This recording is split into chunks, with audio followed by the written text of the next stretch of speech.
복된 주일 2부 예배에 오신 성도님들을 주님의 이름으로 환영하고 축복합니다. 오늘도 주님이 찾으시는 그 한 사람, 그 예배자가 우리가 되기를 소망합니다. 자격 없는 우리로 당신을 예배하게 하신 그 은혜에 감사하며 오늘도 우리의 마음과 정성을 다해 주님을 예배하는 귀한 시간이 되기를 원합니다. 함께 찬양하겠습니다.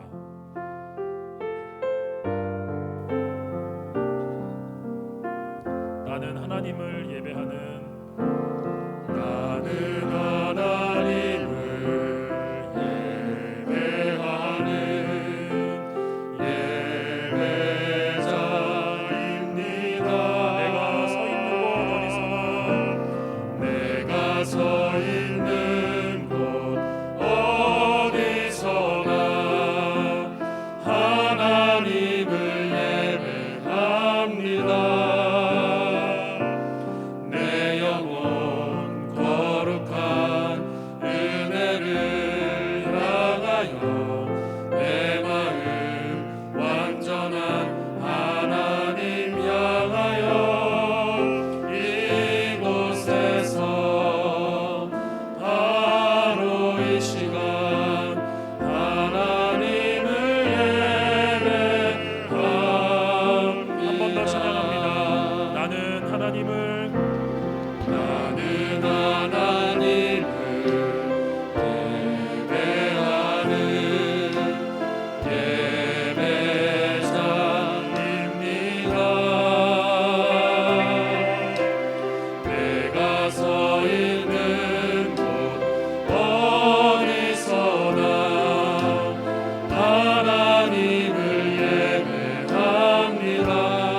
소망 되신 주님을 함께 찬양하겠습니다. 의지했던 모든 것 변해가고 의지했던 모든 것 변해가고 억울한 마음은 거져가네. 부끄러움 없이 살고 싶은 마음 주님 아시네. 모든 일을 선으로 이겨내고 모든 일을 선으로 이겨내고 죄의 유혹을 따르지 않네.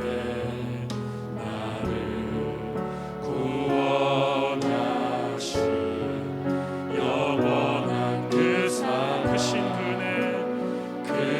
그네 날 붙드시네. 주어진 내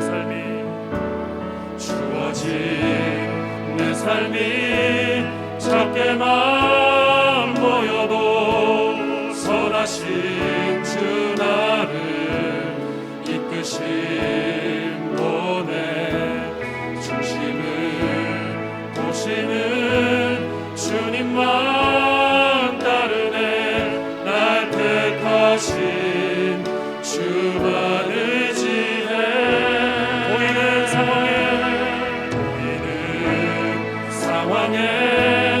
무너질지라도 예수 능력이 나를 붙드네. 보이지 않아도 주님만 따르네. 내 평생 주님을 노래하리라.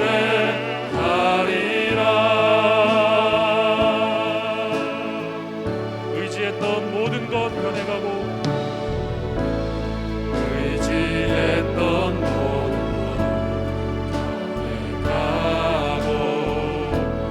억울한 마음은 거져가네. 부끄러움 없이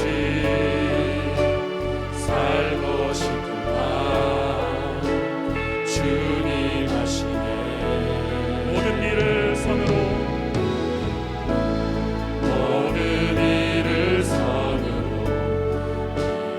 이겨내고 죄의 유혹을 따르지 않네. 나를 구원하신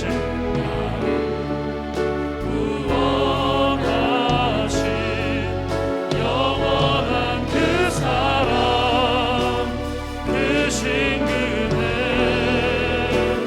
날 붙드시네. 주어진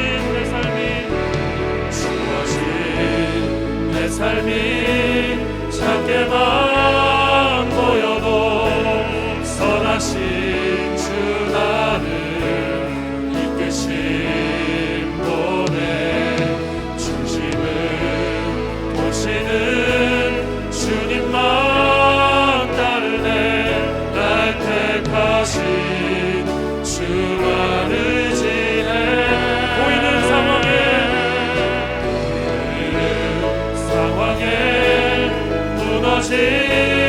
무너질지라도 예수 능력이 나를 붙드네.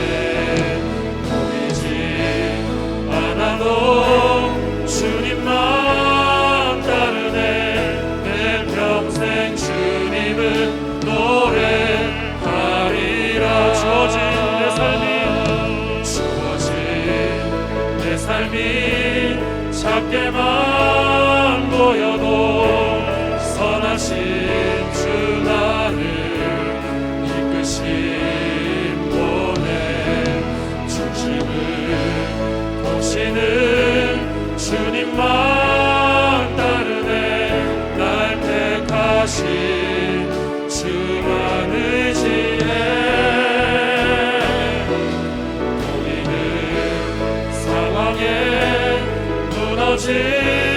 무너질지라도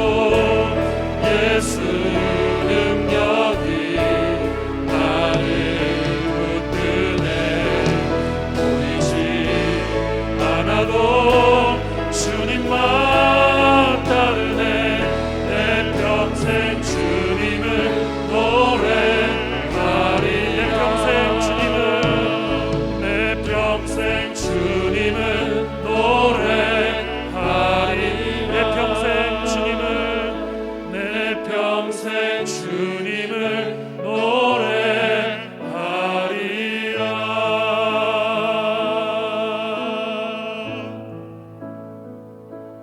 아무도 예배하지 않는 그곳에서 주를 예배하리라. 아무도 찬양하지 않는 그곳에서 나 주를 찬양하리라. 아무도 헌신하지 않는 아무도 헌신하지 않는 그곳에서 주께 헌신하리라. 누구도 증거하지 않는 그곳에서 나 주를 증거하리라. 내가 밟는 모든 땅 내가 밟는 모든 땅 주를 예배하게 하소서. 주의 보혈로 덮어지게 하소서. 내가 성이고 주의 거룩한 것 되게 하소서. 주의 향기로 물들이소서. 아무도 예배하지 않는 아무도 예배하지 않는 그곳에서 주를 예배하리라. 아무도 찬양하지 않는 그곳에서 나 주를 찬양하리라. 누구도 헌신하지 않는 누구도 헌신하지 않는 그곳에서 주께 헌신하리라.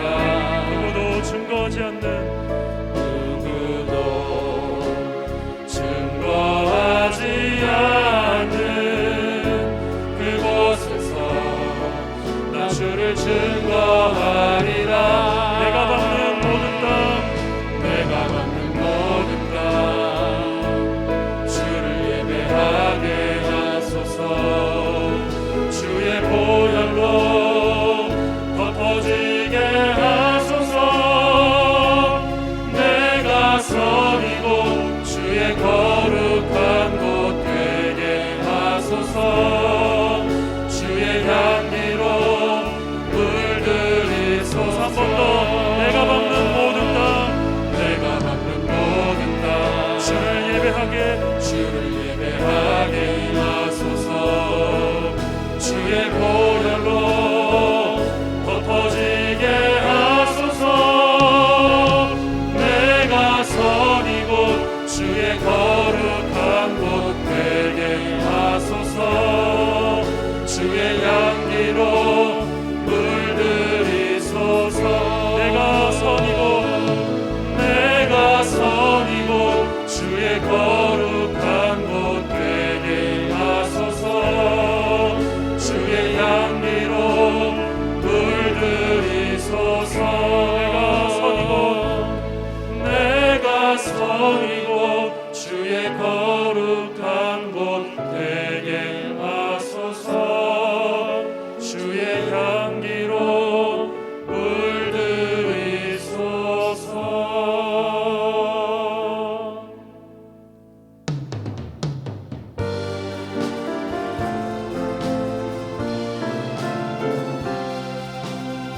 함께 찬양합니다. 왕이신 하나님 왕이신 하나님 높임을 받으소서. 찬양하리라. 영원히 높임을 받으실 그 이름 찬양하리라.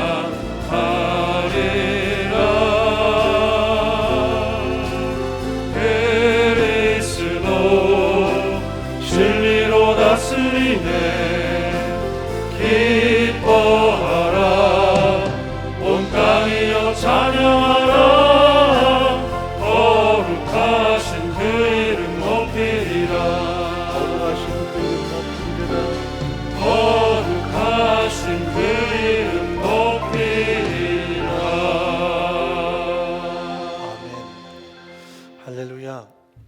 11월의 마지막 주를 지나고 난 다음에 12월은 어떻게 될 것인가 하는 기대감이 있었습니다만은 아쉽게도 12월도 여전히 우리는 터널을 더 깊게 들어와 있는 상황입니다. 지난주부터 또 인천 그리고 우리 지역에서 더 많은 확진자들이 발생을 해서 특히 교회들이 좀 더 많은 준비가 필요하겠다 싶은 생각을 해봅니다. 그래서 오늘 주일학교는 모든 현장이 온라인으로 진행이 되고요. 우리 예배도 고심을 많이 했습니다. 온라인으로 전할 것인가. 교회는 사회적인 책임이 있고 또한 배려가 있어야만 된다고 생각해서 그런데 그러나 예배를 정말 조심스럽게 거리두기도 적절하게 더 잘하고요. 우리가 나가실 때 꼭 반드시 손소독도 하고 나가시기 바랍니다. 그래서 어느 누구도 어려움 당하지 않도록 특히 어르신들에게는 치명적이기 때문에 우리가 항상 조심스럽게 예배자로 더 서기를 바랍니다. 12월 첫째 주일 우리 살아계신 하나님께 다 같이 일어나셔서 영광스러운 주일 예배 올려드리겠습니다.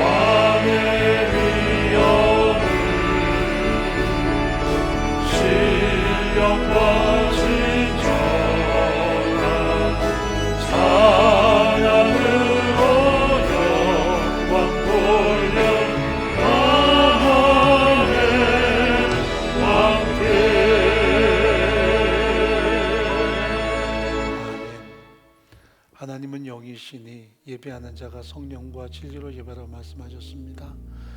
우리의 모든 죄와 허물을 십자가 별로 용서하시고 다시 한번 예배자로 서게 도와주옵소서. 모든 삶의 현장에서 예배자로 하나님 앞에 영광된 우리의 삶으로 늘 견고케 도와주옵소서. 함께 침묵 가운데 기도 올리겠습니다.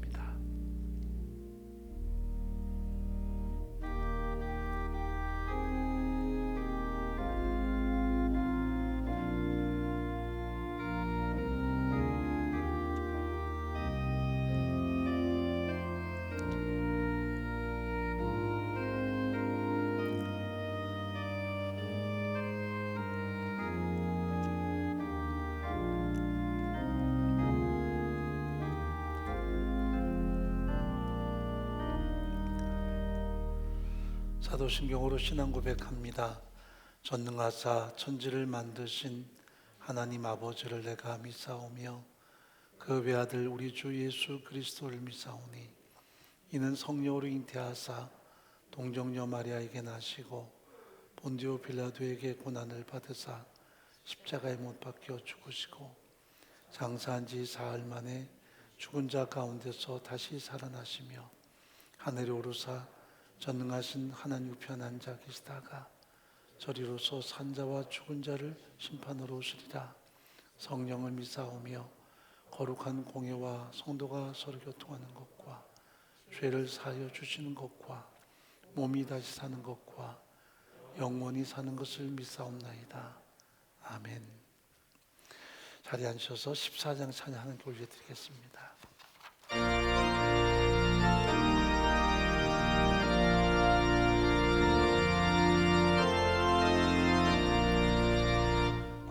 구세주를 아는 이들 찬송하고 찬송하세.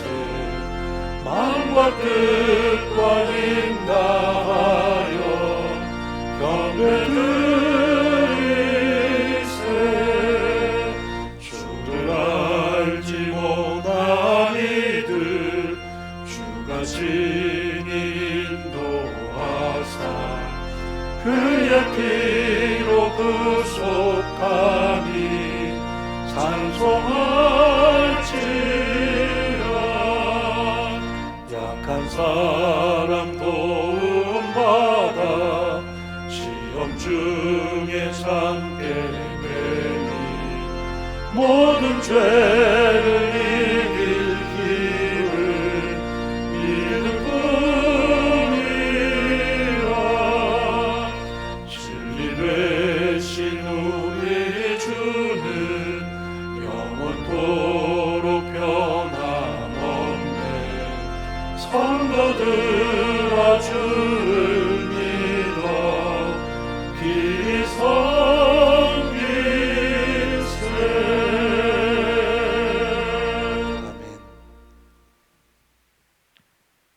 사랑과 은혜가 풍성하신 하나님 아버지, 우리에게 한없는 사랑을 베푸시고 은혜로운 예배 현장으로 불러주시어 새 소망과 새 힘을 얻을 수 있도록 인도하여 주심에 감사를 드립니다. 죄로 죽었던 우리를 살리시기 위해 십자가 보혈의 공로로 대가 지불을 아끼지 않으시고 하느님의 존귀한 자녀로 상속자로 살게 하시며 12월 첫째 주일을 온 성도들이 한자리에 모여 내 생각을 하느님 생각에 굴복시키는 신앙인으로 찬양과 경배를 한 아버지께 올려드릴 수 있게 허락하심에 감사를 드립니다. 코로나19 팬데믹으로 고통의 터널 끝에 위드 코로나로 희망의 빛이 우리 가운데 다가온 듯 하였지만 연일 확진자가 최고치를 달성하며 변이 바이러스 오미크론 발생으로 온 세계가 또다시 두려움과 공포 속에 있습니다. 하나님께서 창조하시고 세우신 이 땅을 회복시켜 주시고 하나님의 강한 손으로 붙들어 주시어 바이러스로 인한 어려움이 더 이상 생겨나지 않도록 보호하여 주시옵소서. 여전히 고통 가운데 하나님의 도우심을 구하며 간구하는 모든 성도들의 기도에 귀 기울여 주시고 하나님의 임재가 가득하게 하여 주시옵소서. 불안과 염려 속에 살아갈 수밖에 없는 연약한 우리지만 하나님을 신뢰하고 언제나 오르신 하나님의 뜻을 따라 순종하며 나아가는 믿음을 허락하여 주시고 소생의 은혜를 베풀어 주시옵소서. 어려운 가운데서도 우리 다음 세대들을 위해 눈물로 중보하고 진리 대신 하나님의 말씀을 가르치시는 모든 교사들을 축복하여 주시고 수고와 헌신으로 그 만밭에 심겨진 복음의 씨앗이 열매를 맺어 세상 가운데 선한 영향력을 드러내며 빛과 소금의 역할을 넉넉히 감당하는 자녀들이 되게 하여 주시옵소서. 사랑하는 목사님, 일평생 하나님의 은혜를 기억하며 매일의 감사와 감격으로 살아가게 하심에 감사를 드립니다. 모든 사역을 넉넉히 감당하시도록 지혜와 영육의 강건함을 허락하여 주시고 사모님과 일로 가신 장로님, 두 자녀의 가정에도 하나님의 은혜와 축복이 가득 넘치게 하여 주시옵소서. 오늘도 목사님의 입술을 통해 전해주신 하나님 말씀을 사모합니다. 우리 모두에게 듣는 마음을 허락하시고 우리 안에 계신 성령님께서 깨닫게 하시어 그리스도 안에 온전하여지며 일평생 신실한 자로 살아가길 다짐하고 결단하는 시간이 되게 하여 주시옵소서. 이 모든 말씀 사랑이 많으신 예수 그리스도의 이름으로 기도드립니다. 아멘.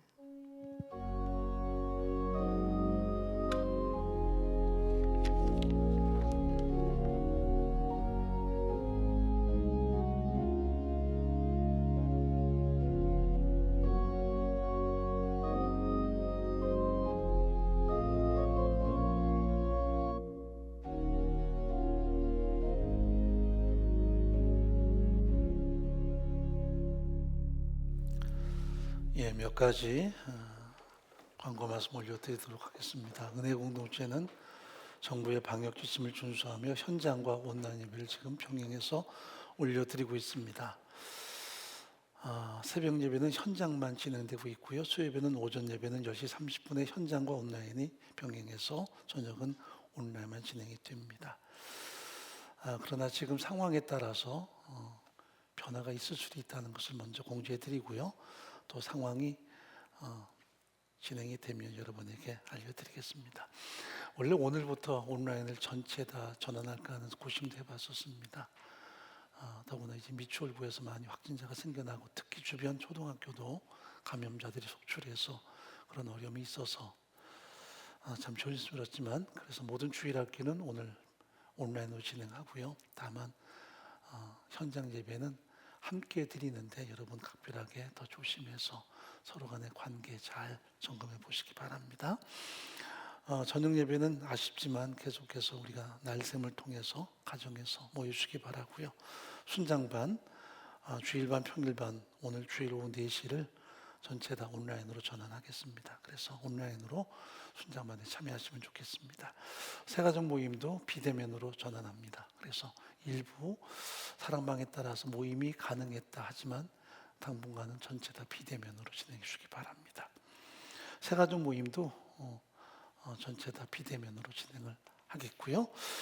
모든 교육부서는 주일학교, 학생부, 사랑부까지 다 온라인으로 전환합니다.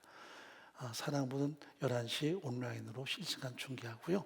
송도도 11시 1시에 온라인으로 진행하고, 송도 중고등부는 오전 11시 영상 예배에 참여하도록 합니다.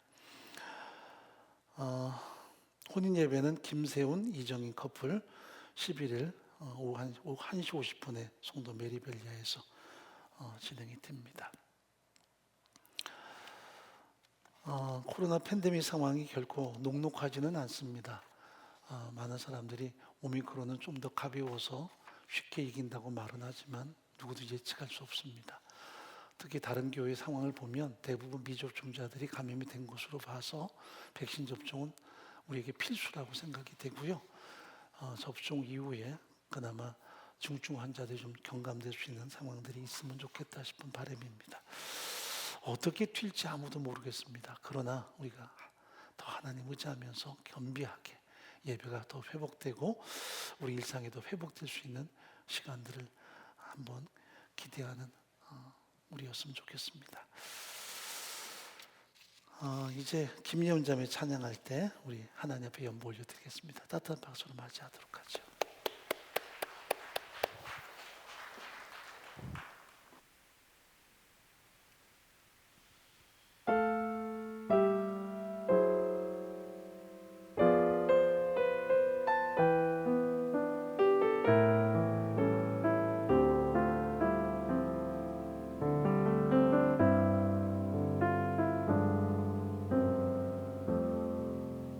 공허한 세상에 하나님 말씀이 만물을 창조하고 주 형상 닮은 대로 사람을 창조하사 심히 좋았다고 말씀하셨네.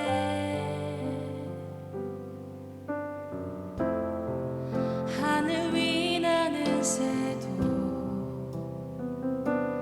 길가에 들꽃도 주님이 돌보시네. 나도 주의 것 내 삶을 주께 맡기니 성령이 동행할 때 난 참 평안 얻겠네.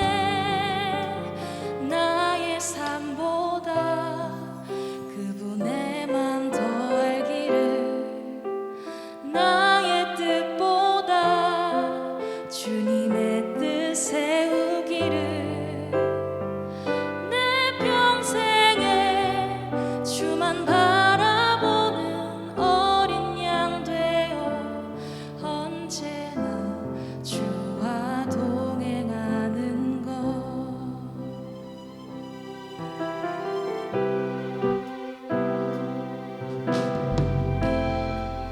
하늘 위 나는 새도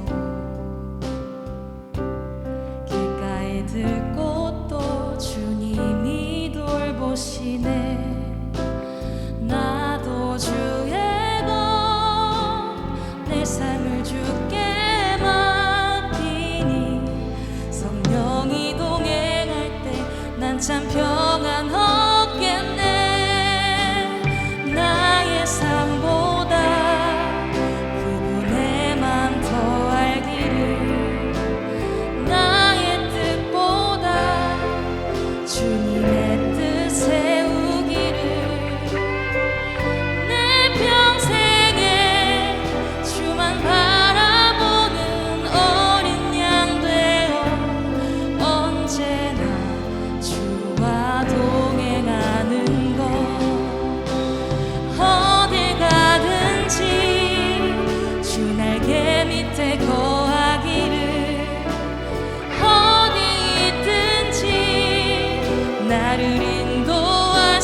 수고했습니다. 하나님 말씀 보도록 하겠습니다. 에베소서 6장 5절부터 9절까지 봅니다.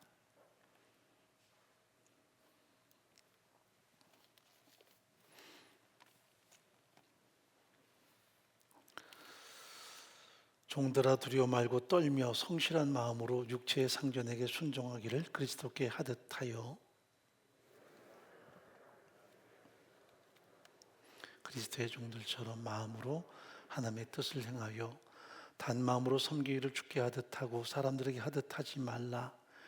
이는 각 사람이 무슨 선을 행하든지 종이나 자유하는 자나 주에게 그대로 받을 줄을 알미니라. 함께 했습니다. 상전들아 너희도 저희에게 이와 같이 하고 공갈을 그치라. 이는 저희와 너희의 상전이 하늘에 계시고 그에게는 외모로 사람을 취하는 일이 없는 줄 너희가 알미니라. 아멘. 기도하겠습니다. 우리 삶의 유일한 참 소망 되시는 하나님 아버지, 크신 은혜를 진심으로 감사합니다. 한 해의 마지막 달을 맞이했지만 여전히 우리는 동굴 안으로 들어가는 모습입니다. 터널을 지나가며 점점 그 끝이 가깝겠다 싶지만 마치 현실은 더 깊어가는 그런 모습으로 우리 앞에 다가옵니다. 그러나 어떤 상황이든 어떤 조건이든 하나님을 더 신뢰하고 의지하며 언제나 말씀 앞에 우리의 삶을 비춰보고 오늘을 소망 가운데 살아갈 수 있는 힘과 용기를 더하시기를 간절히 소원합니다.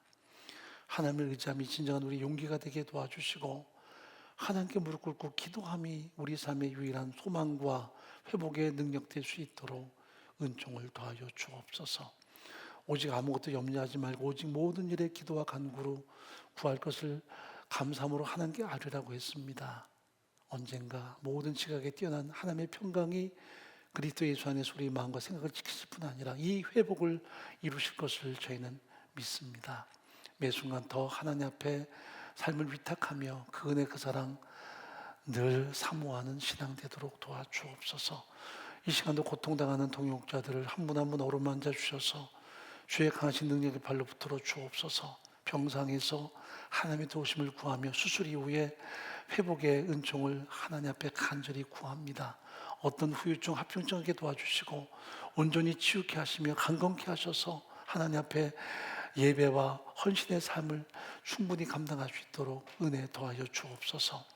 항상 건강할 때 자신을 더 성찰하게 도와주시고 누군가 고통을 당한다는 것을 기억하며 중보의 삶을 살아가는 저희의 전 삶이 되도록 은혜를 더하여 주옵소서.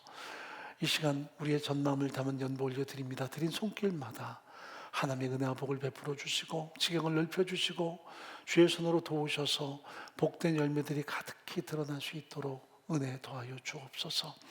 헌신과 수고를 드리는 모든 동역자들을 기억해 주옵소서. 특히 다음 세대에 수고하는 모든 선생님들에게 함께 하셔서 그들의 노고와 섬김 속에 하나님의 생명력이 성령의 능력을 통해 풍성히 드러날 수 있도록 은총을 더하여 주옵소서. 우리 삶의 모든 현장마다 때로 답답하고 곤고한 삶의 현장일지라도 하나님의 임재가 가득하게 도와주시고 주의 사랑에 더 풍성히 채워지는 우리의 전 삶이 되게 도와주옵소서. 해외에 있든지 군대에 있든지 병상에 있든지 동일한 은혜를 베풀어 주시고 은혜계 송도에도 비전홀에도 하나님 그곳에 친히 주의 말씀으로 임하여 주옵소서. 부전적인 말씀을 증거할 때 성령이 강권하셔서 오직 생명의 말씀만 드러나는 이 시간 되게 도와주옵소서. 예수의 이름으로 간절히 기도옵나이다. 아멘. 우리가 에베소서를 전체를 가슴에 담다 보면 그 모든 구속사의 아름다운 열매가 바로 예배라는 것으로 우리 앞에 다가옵니다. 1장에서 성부, 성자, 성령이 영원전부터 우리를 예정하셨고 예수께서 이 땅에 오셔서 십자가의 모든 구속을 담당하셨고 우리 각 사람에게 성령이 내재하셔서 나를 예수를 주로 믿게 하시는 하나님의 자녀로 삼으신 그 거룩한 목적이 세 번에 걸쳐서 반복적으로 드러납니다. 그의 영광에 찬송이 되게 하기 위해서라. 다른 말로 예배자가 되기 위해서라는 말씀인데 이것이 끊임없이 에베소서 전체에 흐르는 핵심적인 내용이라고 말할 수 있습니다.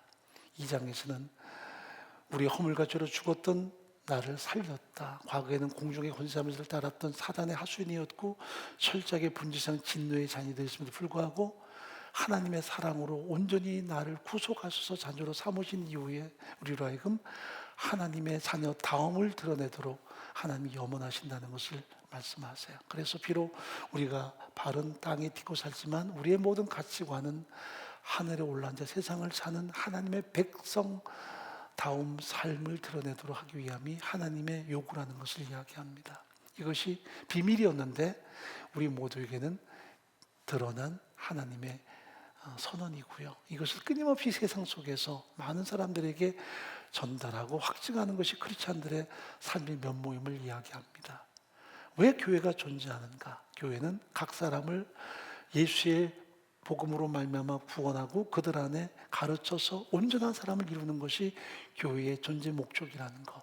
그 온전함이 퍼펙트한 삶을 산다는 것만이 아니라 5장과 연결돼서 예배자의 삶을 사는 것이 교회가 존재하는 목적이요 교육의 진정한 가치라는 것을 이야기합니다. 그렇다면 우리가 오해할 수 있는 것이 예배 그러니까 공적인 예배만을 생각할 때가 많이 있습니다. 우리가 이렇게 모여서 예배하지 않느냐, 여기에 우리의 생명을 다 바쳐야 되고 여기에 우리의 모든 걸 쏟아야 된다. 그러나 성경은 계속해서 설명합니다.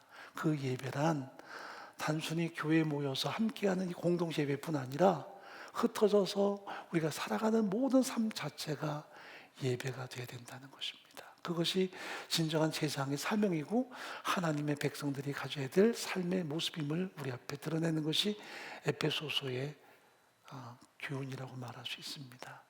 지금 옥에 갇혀 있는 사도 바울은 이 공동체의 구성원들에게 공동체에 있으나 아니면 흩어져 있으나 우리가 다 하나님의 예배자로 서야 된다는 것을 강력하게 권고하고 있는 것입니다. 그것이 비단 예배의 폼이 아니라 예배의 의식이 아니라 삶 자체가 예배인 그 삶을 하나님이 기뻐하신다는 것을 우리 앞에 하나하나 드러내고 있습니다. 그렇습니다. 바로 부부 사이도 예배의 현장임을 우리는 기억해야만 합니다. 그냥 사랑의 관계로 알았던 이 부부 사이가 일평생 예배의 현장이라는 것을 우리는 끊임없이 기억하고 살아야만 합니다. 그냥 사랑이 작동하는 현장이기도 하지만 바로 성령이 친히 역사하셔서 하나님이 가장 기뻐하는 예배로 받기 원하시는 현장이 부부 사이라는 걸 성경은 분명히 말씀하십니다.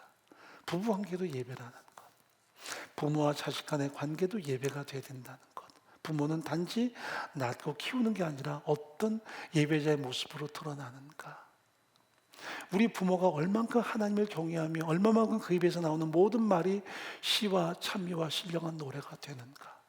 앞에서 가르치는 어떤 면면이만이 아니라 삶의 뒷모습을 통해 하나님을 예배하는 삶이 어떤 것임을 어떻게 드러내는가.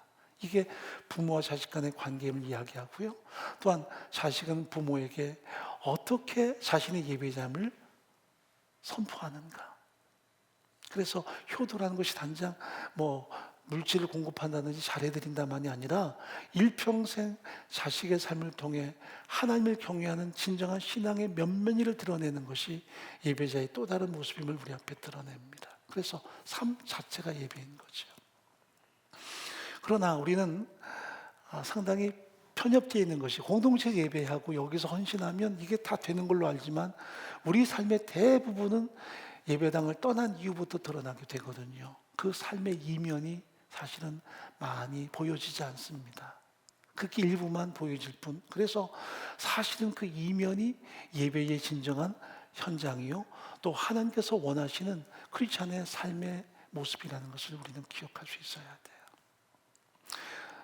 누가 예배당에서 함부로 행동할 사람이 있겠으며 누가 예배하면서 경거망동이나 생각을 허투루할 수 있겠습니까? 그러나 예배가 끝난, 공동체 예배가 끝난 이후부터는 우리가 모든 삶이 자유롭고 모든 삶이 스스로의 의지로 진행되기 때문에 그때부터는 진정한 영적 예배의 삶에 많은 위험적인 요소들이 존재할 수 있다는 사실입니다. 부부 사이에서도, 부모와 자식 간의 관계에서도, 또한 세상을 사는 모든 삶의 면면이가 예배가 아니라면 우리의 모든 신앙은 이중적일 수밖에 없습니다. 교회가 왜 이렇게 문제가 많은가? 이유는 교회 안에서의 신앙만을 우리가 고수했고요. 거기서 사람들을 항상 픽업했기 때문입니다. 교회 안에서 보는 모습은 어떻게 보면 평면입니다. 입체가 아니죠. 뒷면을 우리가 보지 못해요. 그러니까 굉장히 적은 부분을 바라보고 그분들이 교회에서 정말 고분고분하시고 관계 잘 맺고 성격 좋아 보이면 아, 믿음이 좋은 분이구나. 참 이 사람은 괜찮은 분이구나 라는 평가를 많이 합니다. 그러나 때로는 그 평가가 얼마나 왜곡됐고 잘못되는가를 많이 경험하잖아요. 바깥에서의 모습이 사실은 그분의 모습인데 우리는 그 모습을 대부분 볼 수 없기 때문입니다. 그래서 D.L. 무디가 한 말이지만 빌 할베스가 자기의 책에서 제목을 잡았습니다. 아무도 보는 이 없을 때 당신은 누구인가? 그게 나의 본 모습이고요. 그게 진정한 예배자의 모습이라는 이야기죠. 저도 그 책 읽으면서 굉장히 가슴 속에 뭔가 자극이 많았습니다. 그리고 느끼는 아픔도 있었어요. 그렇구나. 아무도 보는 이 없을 때 내 모습이 진정한 모습이구나. 하나님이 그것을 대부분 보시겠구나. 그리고 나름대로 성찰이 있었습니다. 그러나 몇 년 지난 다음에 그 책을 쓰던 필 할베스가 아무도 보는 이 없을 때 문제가 많아서 결국은 교회를 사임했습니다. 그래서 제가 더 놀라는 게 뭐냐면 이런 책을 쓰면서도 그런 문제가 많았다니. 사람이 그렇게 이중적이구나. 이것은 그의 모습이 아니라 바로 나의 모습입니다. 그래서 리더십의 그림자라는 유명한 책이 있습니다. 세상적으로 리더십을 가졌던 수많은 사람들, 특히 교회에서 리더십을 가졌던 아주 그 기라성 같은 수많은 목회자들, 그들의 삶이 얼마만큼 하루아침에 몰락하는가 대부분 보면 이중적이었다는 것이 드러납니다. 그래서 짐 베이커라든지 유명한 미국의 복음주의자들이 결국 왜 몰락했는가? 앞에서는 복음 설교가였고 삶으로는 크리스찬처럼 보였지만 그 이면에서 수많은 잘못된 모습들이 드러났기 결국은 때가 되매 몰락해버리고 말더라는 것입니다.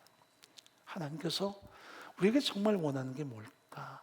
공동체의 예배 못지않게 우리 삶의 이면을 통해서 하나님의 영광의 찬송이 되는 그 모습을 원하는 것이 이 시대에 우리에게 진정 바라시는 면모가 아닐까 하는 것입니다. 그래서 시와 찬미와 신령한 노래로 하나님께 올려드리고 화답하는 것은 비단 공동체에서 드리는 예배만이 아니라 이제는 가정에 나가서 세상에서 입술을 열어 어떤 하나님을 찬양하는가가 결국 우리의 진면목이라는 것을 오늘 본문이 우리에게 주는 하나의 세미한 경고라고 말할 수 있습니다. 이런 면에서 본문을 보면 종들아 그리고 상전들아 하는 말씀이 등장합니다. 그래서 우리는 2000년 전에 주시는 말씀으로만 이해하는데 이 속에는 오늘 현대를 살아온 우리에게 주는 교훈이 고스란히 다 담겨 있습니다. 한 가지 우리가 좀 짚고 넘어갈 것이 뭐냐면 사도 바울이 왜 노예제도 철폐를 외치지 않았을까? 노예제도는 비성경적이고 분명히 이것은 잘못된 인간의 폐단인데 왜 노예제도의 척결을 그가 부르주지 않았을까? 몇 가지 이유가 있습니다. 초기 기독교는 미미한 상황이었습니다. 그러나 로마 제국은 강력한 제국이었습니다. 그 노예 제도는 그저 단순하게 있었던 제도가 아니라 여전히 계속 존재했던, 지금부터 2000년 전이지만 노예 제도는 그 2000년 전부터 이미 존재했던 강력한 인간의 악습이 바로 이 노예 제도였습니다. 이것은 국가적인 제도였어요. 이것을 파괴하는 것이 사실은 그 당시에 역부족이기 때문입니다.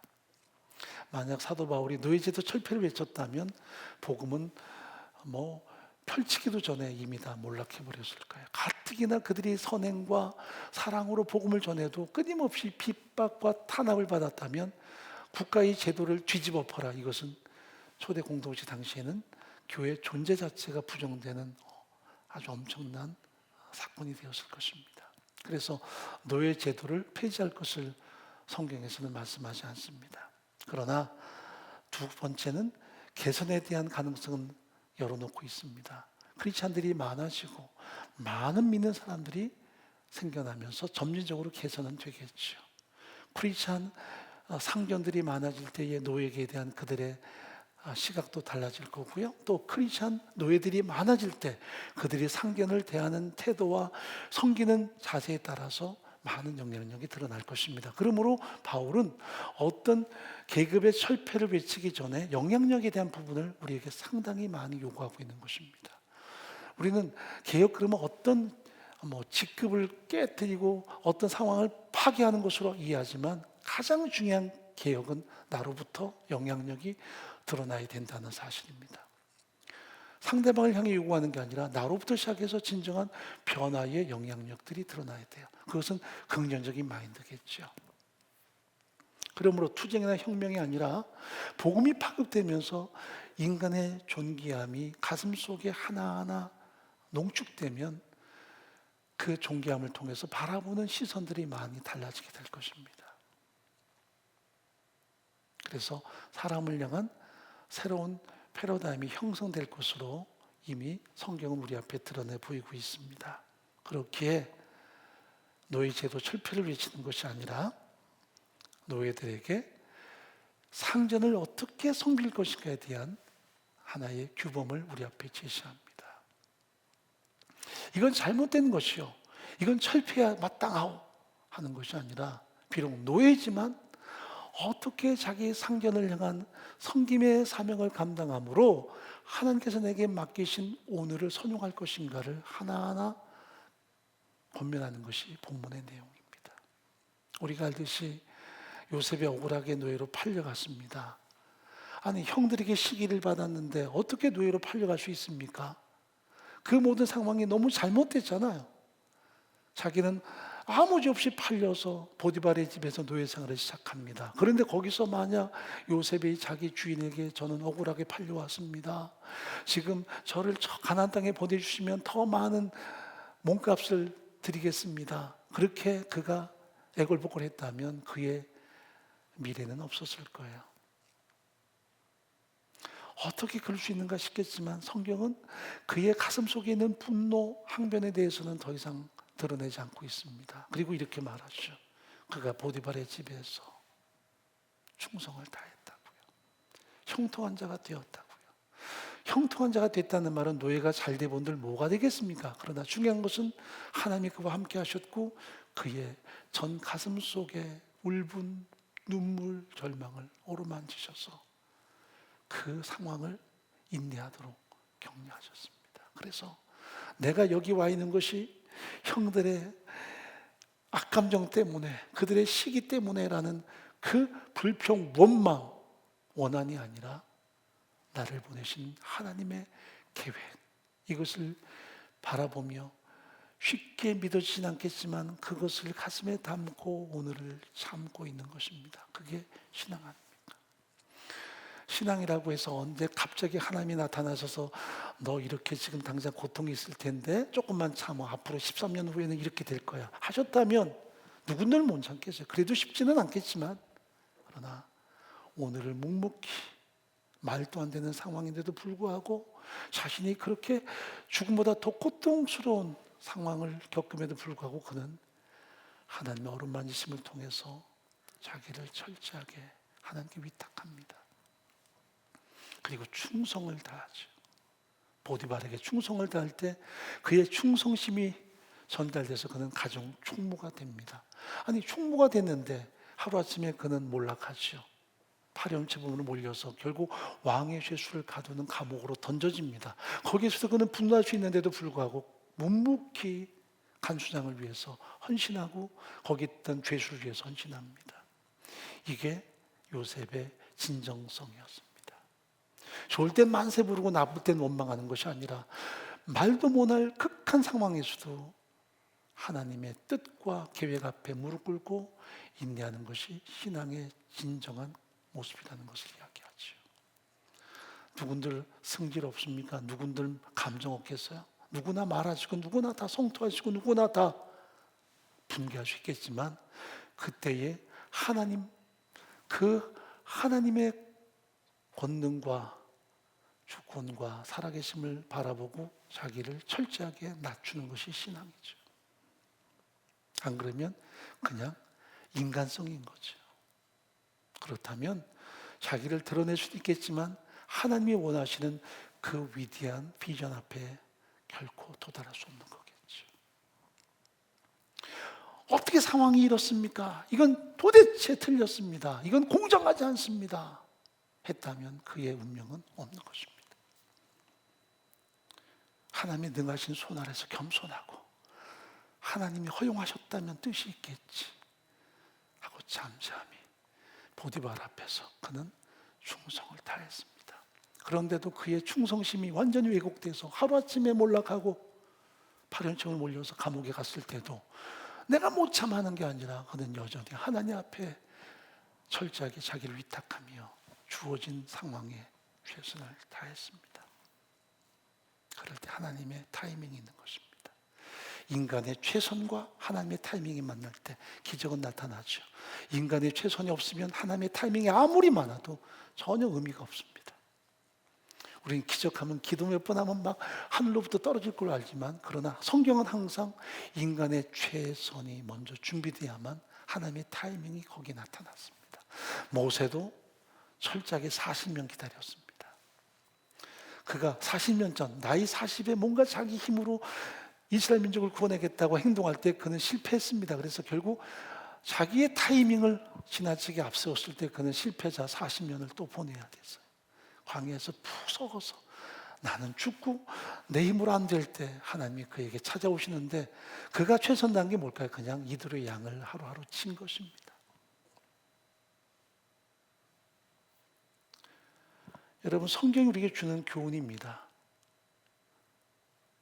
철폐하라가 아니라 내게 주어진 굴레지만 이것이 하나님의 뜻인가? 어떻게 노예가 하나님의 뜻이에요? 성경에 말도 안 되는 얘기들이죠. 그러나 그걸 멍에를 벗어버리고 도전하고 탈피하는 것이 아니라 하나님의 주권을 인정하고 하나님이 내게 굴레 씌웠다면 묵묵히 현실에 최선을 다하는 것이 하나님의 바람이라는 것을 성경은 분명히 말씀하고 있어요. 그래서 순종, 사랑, 섬김으로 나타나는 위대한 파급력이 반드시 있다는 것을 본문은 우리 앞에 드러내고 있는 것입니다. 자, 5절 한번 읽어보겠습니다. 종들아 두려워하고 떨며 성실한 마음으로 육체의 상전에게 순종하기를 그리스도께 하듯하여 눈가림만 하여 사람을 기쁘게 하는 자처럼 하지 말고 그리스도의 종들처럼 마음으로 하나님의 뜻을 행하여 단 마음으로 섬기기를 주께 하듯 하고 사람들에게 하듯 하지 말라. 여러분, 상전에게 행하라 그랬다면 상전을 속일 수 있는 기회는 얼마든지 있겠죠. 그러나 하나님께 하듯 하라. 뭐 사람이 눈만 가리운다면 얼마든지 가리울 수 있죠. 살짝 피하면 되죠. 그러나 하나님께 하듯 하라. 문제는 어떤 봉사만이 아니라 모든 언행의 심사가 하나님 앞에 하듯 하라 하는 것입니다. 불평등한 상황, 공정치모난 상황에서도 하나님 앞에 하듯 자신의 모든 삶으로 상전을 섬길 것을 명령하고 있습니다. 이게 성경의 명령이에요. 네게 씌워진 굴레는 부당하다. 너는 노예로 부름받지 않았다. 너는 하나님의 존귀한 자다. 그러니 네가 처한 이 모든 상황을 부정해라. 그렇게 말하지 않습니다. 억울하고 절망스럽지만 수용해라. 그리고 하나님 앞에 살아라. 원망하지 말고 불평하지 말고 공격하지 말고 하나님 앞에 살아라. 중요한 것은 나 자신이 중요하지 다른 그 누구가 중요하지 않다는 것입니다. 그래서 사도 바울은 주의 말씀으로 권면합니다. 종들아 두려워하며 떨며, 이것은 권위에 대한 선언입니다. 여러분, 권위에 대해서 두려워하고 떨지 않으면 이건 생명이 위태롭습니다. 권위에 대한 우리의 자세는 두려워하며 떨며, 이것은 철저한 이 자신의 한계를 인정하는 것입니다. 나는 종이다. 성실한 마음으로 육체의 상전에게 순종하기를 그리스도께 하듯 하라. 어떻게 예수 그리스도께 합니까? 그분은 나 위해 당신의 생명도 내주셨는데, 아니 상전이 도대체 뭐길래 그리스도께 하듯 하라고 하는 것입니까? 더구나 눈가림만 하지 말고 또 사람을 기쁘게 하는 것 같이 하지 말고 그리스도의 종들처럼 마음으로 하나님의 뜻 생각하고 기쁜 마음으로 섬기고 죽게 하듯 하라 하는 말씀이 계속 반복이 됩니다. 그런데 중요한 게 있습니다. 바로 8절 말씀입니다. 이는 각 사람이 무슨 선을 행하든지 종이나 자유하는 자나 주에게 그대로 받을 줄을 알미리라. 여러분, 노예제도는 근대까지도 존재했었습니다. 우리나라도 100여 년 전까지 노예제도가 있었잖아요. 노비들이 있었습니다. 조선은 사실상 사대부의 나라였죠. 왕의 나라가 아니었습니다. 사대부들에 의해서 좌우되는 나라였고요. 대부분 평민과 노비들에 의해서 운영되던 나라가 조선이었습니다. 세계 모든 나라가 다 비슷합니다. 인류의 역사 속에서 노예 제도는 근대 와서 끊어진 아주 정말 잘못된 구습이지만 그렇게 오래도록 인간의 죄성만큼이나 길게 존재했던 악습이었습니다. 1787년 윌리엄 윌버포스가 자기의 포부를 드러냅니다. 노예 거래는 철폐돼야 된다. 얼마나 멋진 선언입니까? 그러나 벌써 300년 전이었고요. 미국에서도 노예 해방운동이 선언된 것은 1863년이었습니다.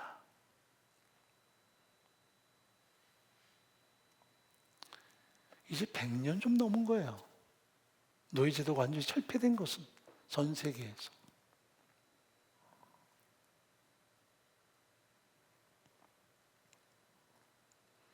그 오랜 세월 지나도록 예수 믿는 사람들 가운데도 보면 노예 제도를 합당하다, 죄의 노예가 된 것처럼 저들도 뭔가 잘못했으니까 우리의 노예가 되는 거라고 흑인들을 그렇게 짓밟았고요.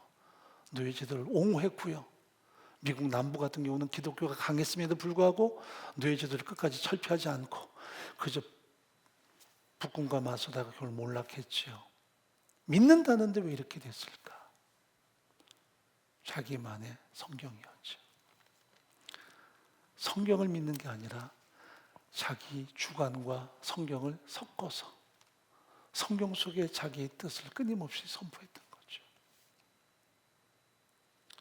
여러분, 하나님의 선명한 기준이 이게 필요합니다.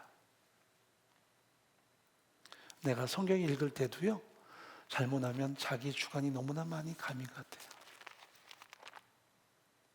때로는 이렇게 공동체에서 말씀 듣는 게 왜 중요하냐면 내 주관이 아닌 이 말씀이 그대로 나 자신에게 선언되는 말씀으로 볼 수 있는 기회를 얻기 때문입니다. 외부 강사를 가끔 모셔도요, 자기 주관으로 보면 왜 그분을 모셨지? 그분이 왜 그런 설교하지? 하고 은근히 자꾸 물타기를 해요. 그 굉장히 딱한 거예요. 왜냐하면 당신 한 사람에게 그런 나름대로의 가치를 심기 위해서 그렇게 어렵게 할 필요 없잖아요. 근데 사람들은 다 자신의 지식, 자신의 어떤 성향을 정당화시켜서 해서 다양한 물타기를 시도하고요. 다양한 생각을 거기다가 끊임없이 공급을 해요. 그건 자기 권위예요. 말씀이 그렇다면 말씀 앞에 무릎 꿇어야 돼요. 어떻게 보면 자기 본의적인 삶을 살 때마다 우리는 다양한 핑계가 있고요. 다양한 변명이 있고요. 다양한 스스로의 공격이 있어요. 말씀이 그렇다면 그런 거예요. 노예 제도가 정당하지 않아요. 이건 당연히 철폐해야 되고 사라져야 되지만 그러나 인류 역사상 이렇게 오래도록 계속되었던 악습이 또 있겠습니까? 그런데도 사도 바울께서는 노예 제도 철폐, 이것은 악습이다 하지 않습니다. 항상 죽게 하듯이 순종하고 충성하라. 철저하게 섬기라. 그리스도께 하듯 하라. 이것을 우리의 직장 생활에 연계시키는 것은 너무 지나칠 수 있겠지만 그러나 상당 부분 이 본문은 의미가 있습니다. 어떤 상황이든 내가 있는 직장에서 내가 모시는 상관에게 이런 마음을 갖는 것은 결코 지나친 것이 아닙니다. 맹종하라는 말은 아닙니다. 그러나 항상 내가 죽게 하듯이 상대방들을 향해서 그런 섬김과 우리의 언행 심사가 항상 일치된 삶을 사는 것은 너무나 중요하다는 것을 강조합니다. 이것은 영향력입니다. 지금은 노예제도가 사라졌고 이제 이걸 바꾼다면 직장인들이여라고 말할 수 있겠지만 모든 직장에서 우리는 하나님이 주신 소명을 따라 최선을 다할 필요가 있습니다. 유명한 장 칼뱅이 직업 소명론을 이야기했습니다. 모든 직업은 하나님이 주신 사명이라고요. 목사는 목회로서 사명을 감당하지만 여러분은 여러분의 직업을 통해 사명 감당. 그것이 죄를 짓는 것이 아니라면, 그래서 이 장칼뱅이 이런 말했습니다. 매춘굴에 있는 사람들이 아니라면, 특별하게 누군가에게 해를 끼치는 역할이 아니라면 모든 사람은 다 직업을 통해 소명을 받은 것이다. 소장농이든 시계공이든 하녀든 다 자신의 모든 일을 통해서 하나님을 영화롭게 하는, 그래서 그 모든 직업의 최꼭대기에는 주님이 영광을 받으시는 그런 삶이 우리의 삶의 모습이라는 것을 이야기합니다. 선하고 귀한 게 없습니다. 다 예수 그리스도 안에서 모든 것은 다 소중한 것입니다. 세상은 그렇게 움직이는 메커니즘이 있어요.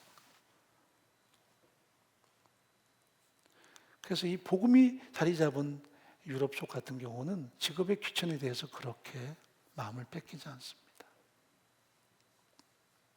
그러나 점점 유교 문화가 발전한 우리 같은 경우는 반상의 구분처럼 배운 자와 못 배운 자, 그리고 펜대를 잡은 자와 그리고 몸을 쓰는 자의 그 차이가 너무나 극명하죠.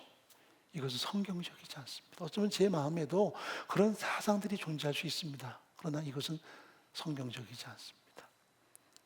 그래서 더 높은 자에게는 하나님이 더 많은 걸 요구합니다. 책임을 요구합니다.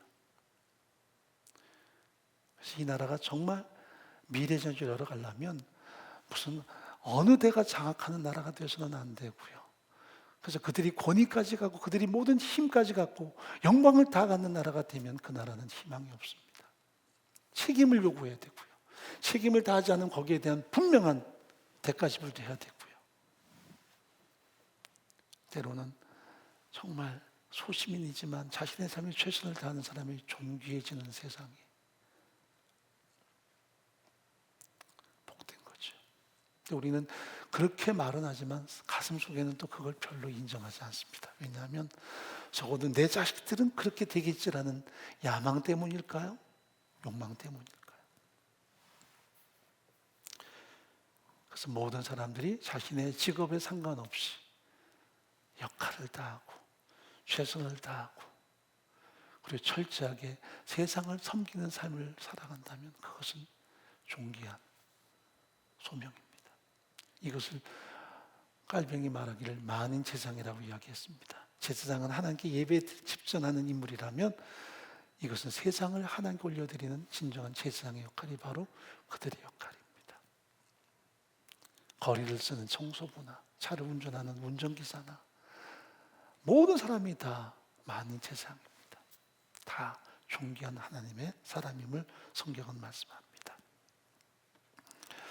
자, 9절 한번 읽어보죠.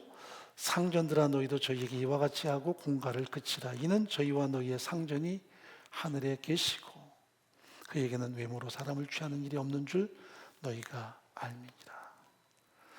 우리는 노동자인과 동시에 상전이 될 수도 있습니다. 여기 상전, 그러니까 경영자만 생각하기 쉬운데 경영자가 몇 분 되겠어요?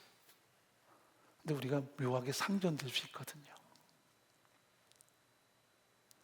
내가 어디 가서 돈을 내고 뭔가 하면 다 상전될 수 있습니다. 그래서 이 시대에는 서비스업이 고도로 발전해서 서비스를 받는 게 당연하게 느끼는 그 마음이 사실은 상전된 마음이라 말할 수 있습니다. 과거에는 그저 노동만 했으면 됐습니다. 내가 땅을 파고 씨를 뿌리고 그렇게 거두었습니다. 기껏 거기서 좀 더 상전이 있다면, 내가 누군가의 논을 붙이고 있다면 땅 주인에게 소작의 일부를 바치면 됐습니다. 그 정도면 됐어요. 지금은 내가 모든 살아가는 현장이 돈으로 구성되기 때문에 그런 현장은 잘못하면 내가 상전 역할을 할 위험성이 너무나 많습니다. 자, 마태복음 7장 12절 한번 읽어보실까요? 예수님의 황금률입니다. 무엇이든지 남에게 대접을 받고자 하는데 너희도 남을 대접하라. 이것이 율법이요 선지자니라. 대접받고 싶으면 어떻게 하라고요? 먼저 대접해야 돼요. 이 말은 내가 대접받고 싶어서 하자는 것이 아니라 여기서 중요한 것은 그만한 격을 상대방으로부터 누리려면 나도 그만한 격을 갖추라는 의미가 포함되어 있습니다. 여기 9절 한번 읽어보십시다. 상전들 너희도 저희에게 이와 같이 하고 무엇을 그치라? 공갈을 그치라. 이 말이 참 재미있는 말입니다. 헬라 말로 아필레오라는 말인데 이 말은 요새 말로 번역하면 갑질하지 말라라고 번역하는 게 제일 옳을 거예요. 갑질하지 마라. 고용한 사람에게 함부로 하지 마라. 부하에게 함부로 하지 마라 정도가 아니라 우리가 어디 가서 서비스를 받아도 갑질하지 말라. 식당 가서 갑질하지 말라. 어디 가서든 갑질하지 말라. 그러니까 내가 돈을 주고 밥을 먹어도요. 그래서 누가 서빙을 해서 음식을 날라다 줘도요. 저 사람은 나를 섬기는 것뿐 아니라 이 모든 사회를 움직이는 메커니즘이잖아요. 근데 자기를 섬기는 걸로 생각을 해요. 그건 굉장히 잘못된 이기적인 욕망이에요. 그래서 빨리 안 갔다 좀 화내고요. 딴 사람에게 좀 더 하나 더 주면 화내고요. 왜냐하면 이게 우리 속에는 공평치 않다라는 나름대로의 욕구가 있지만 그건 또 뭐냐면 내게 더 잘해야 된다는 이기적인 마음이 더 강하거든요. 그게 사실은 공갈이에요. 갑질하는 거예요. 그래서 우리의 분노 속에 얼마나 이런 문제들이 많은지 몰라요. 카페를 가도 그렇고 모든 게 다 불편할 수 있어요. 제가 병원을 좀 자주 갔었잖아요. 보면 이른 아침부터 어르신들이 오시는데 완전히 두 그룹으로 나눠져요. 한 그룹은 아주 소수지만 정말 고분고분하시고 감사하시고 입에서 감사가 떠나지 않는 분들. 선생님 고마워요. 이 간호사들에게도 그렇게 이야기하는 분이 있는가 하면 어떤 분들은 막 간호원하고 부르는 분도 계세요. 아침부터 막 그냥 뭔가 한번 해보자는 식으로 하시는 분도 있어요. 보면 그분들도 참 힘든 분들이죠. 얼마나 아침부터 힘들었겠어요. 피 뽑고 와서 검사 받아야 되고 하는 그 상황이 고스란히 느껴지는데 그러나 조금 더 내게 친절하게 안 해준다는 것. 나보다 누가 먼저 들어간다는 것 때문에 못 견디고 못 참는 거예요. 그런 게 다 여기 공갈하지 말라는 말이에요. 함부로 말하지 말라. 모독하지 말라. 어디서나 우리는 예배자예요. 차를 몰아도 예배자고요. 어디서나 예배자예요. 자본주의 사회에서 내가 돈을 주고 정당한 요구를 한다 하지만 우린 다 예배자인 거예요. 정당한 것만이 아니라 과연 이것이 신앙적인가, 성경적인가를 점검할 수 있어야 돼요. 다른 말로 내 딸이 저렇게 일하면, 내 아들이 저렇게 하면 대부분은 내 딸, 내 아들은 저렇게 안 해요. 착각입니다. 입장을 바꿔놓고 과연 어떻게 하는 게 진정한 영향력을 드러낼까?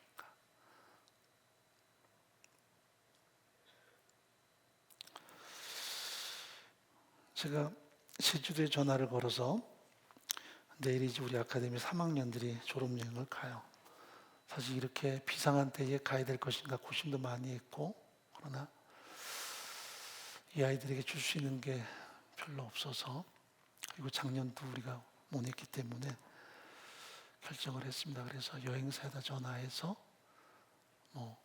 차를 좀 빌리고 또 제가 예약한 호텔은 아이들에게 정말 좋은 데서 한번 누리게끔 해주고 싶었는데 특급에서는 방 하나당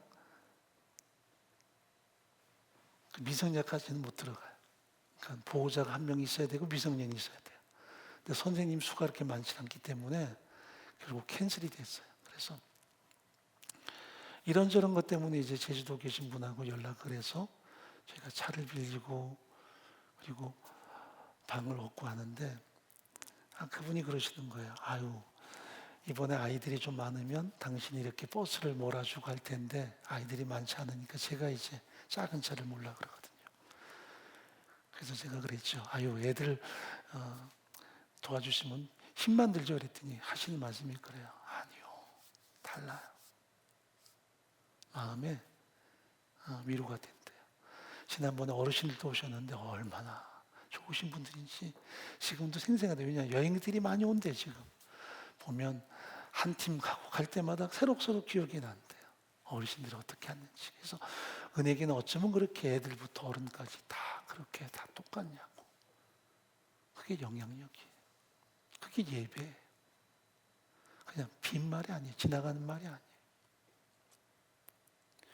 우리 동역자들이 어디 가서 식사하고 그리고 그 자리가 지나갔을 때 어떤 모습일까? 그것도 굉장히 중요하거든요. 그래서 한번 그렇게 들렀던 식당들이 나중에 제 아내가 전화를 거들자면 꼭 예약이 안 되는 식당이라도 답변을 해요. 몇 시쯤 오시면 자리를 다 잡아주겠다. 오고 하는 뭔가가 있어요. 그게 어떻게 됩니까? 돈으로 될까요? 아니요. 우리가 예배자이기 때문에 가능한 거예요. 안 그러면 천박해지죠. 이 시대의 가장 큰 재앙이 뭔 줄 아십니까? 그거는 코로나도 아니고 갈수록 우리가 천박해지면 안 된다는 사실이에요. 나이가 먹어도 천박해지면 안 되고요. 크리스찬들이 천박해지면 안 돼요. 하나님이 외모로 사람을 취하지 않으세요. 이 말은 앞면에서 나를 바라보지 않으세요. 이면을 바라보세요. 여러분 앞에 섰을 때 앞은 그렇듯하지만 제 뒷모습은 어떠할까? 제 아내와 함께 있을 때 나는 어떤 존재일까? 내 자식한테는 어떤 모습일까? 이게 안 되면 그 자체가 예배가 아닌 거죠. 그래서 항상 부끄럽고 항상 하나님 앞에 철저하게 무릎 꿇고 살 수밖에 없는 현장인 거죠. 결론입니다. 이제 예배가 끝나는데 진정한 예배는 시작이 됩니다.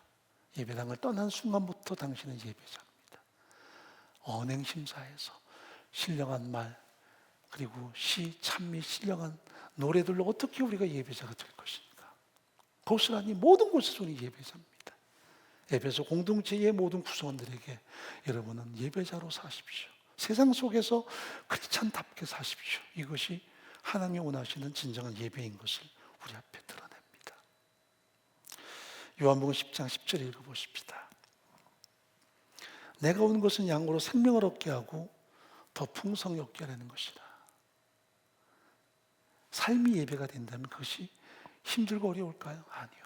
더 큰 행복과 더 큰 자기 만족이 존재합니다. 우리 행복을 위해서입니다. 살아가는 모든 삶이 예배가 되는 것은. 그래서 어떤 면에서 보면 큰 의미가 있습니다. 대부분 99%가 감춰진 부분이라면 우리는 어떻게 삶을 통해 예배자가 될 것인가?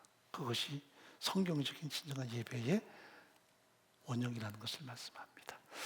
오늘도 그리고 우리의 미래 속에도 예배자로 우리의 삶이 하나님께 올려지고 어느 곳에서든 하나님 앞에 칭찬과 자랑거리가 되는 우리의 삶이기를 간절히 바랍니다. 하나님 아버지, 우리는 예배자입니다. 예배당 안에서만이 예배자가 아닌 이제 세상에서 예배자입니다. 시와 찬미와 신령한 노래로 서로 화답하라 그랬는데 과연 나의 모든 말과 행동들이 예배인지 점검하고 나를 통해서 십자가의 복음이 증거되며 나를 통해 십자가의 사랑이 확증될 수 있는 진정한 크리스찬 다움이 우리 삶을 통해 드러날 수 있도록 은혜를 더하여 주옵소서. 더 행복하고 더 감동할 수 있는 삶으로 우리의 모든 삶이 흘러갈 수 있도록 역사해 주옵소서. 예수님의 이름으로 간절히 기도합나이다. 아멘. 우리 다 같이 은혜 찬양합니다.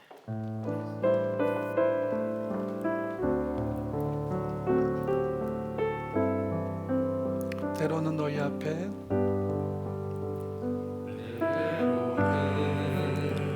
너의 앞에 어려운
거룩한 나라 하나님의 소유된 백성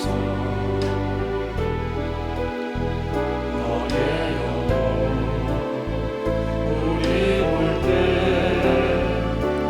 얼마나 사랑스러운지 너의 영혼통에 큰 영광 받으실 하나님을 찬양 오 할렐루야 나의 영혼 통해 나의 영혼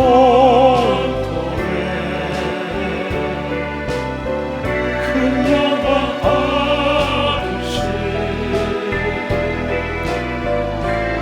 하나님을 찬양 오 할렐루야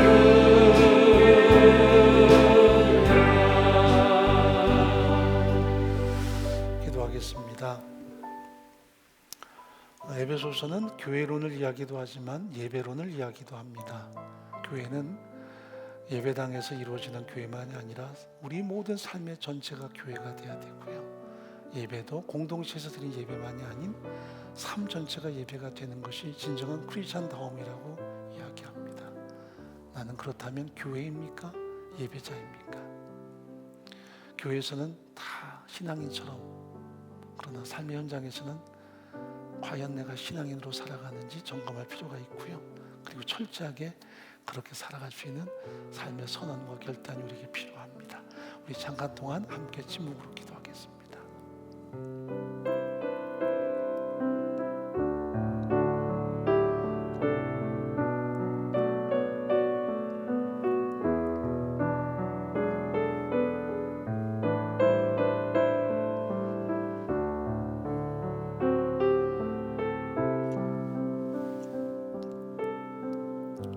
지금은 우리 주 예수 그리스도의 크신 은혜와 하나님의 사랑과 성령의 함께 하심이 사랑하는 모든 동역자들과 우리의 존귀한 다음 세대 위에 함께 하시기를 간절히 축원하옵나이다.